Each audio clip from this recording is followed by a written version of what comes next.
अरे गर्मी हो सभी को कौन देखे तो तोहरा का पढ़ाई। हाँ यो बात तो सही है। भौजी लगाई है चोखा में भूजली है भट्टा ये गोली।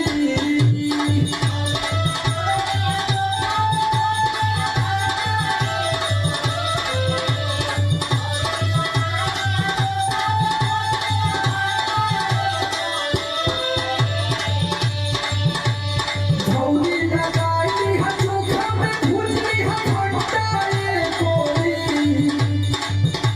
तले हले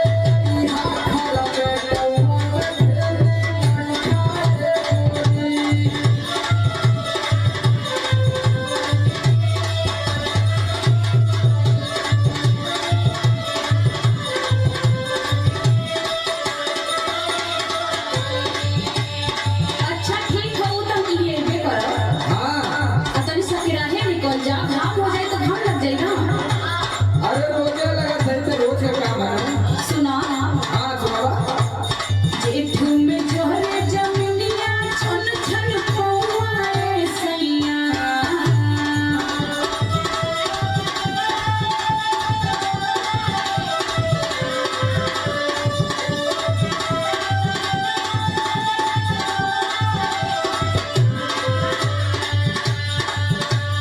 जेठ में जोहरे जमीनिया छन छन पौआए सैया। तो गम छापा हिला नाही तो मर गई खेत में चलवाए सैया।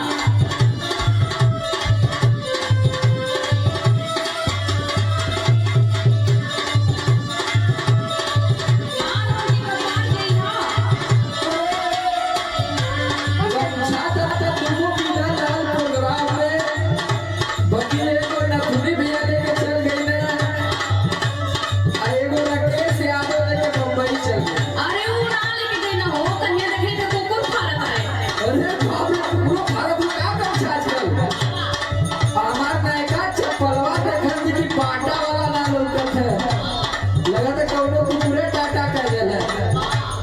खाना बनाई है बूढ़ी कराई है टाइम से आ गई है खेता में। अच्छा अच्छा आ जाओ।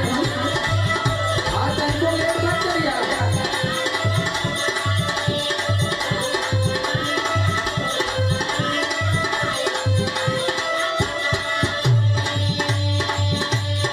होटल ना पानी हम बहू इतना लग जाले भूखिया पेटवा में।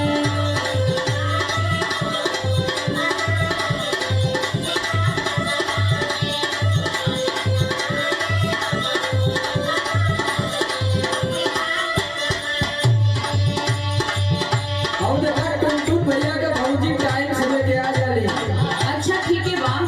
मैंने ध्यान दिया देखा लोग भौजी उन्हों के लेके आ जाने टाइम से। खाना बनाई है बूढ़ी कराई है टाइम से आ गई है खेतवा में। खटल ना पानी हम बहू इतना लग जाले भूखिया पेटवा में। हो जाई खर से वर बिन न घोटा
हाथ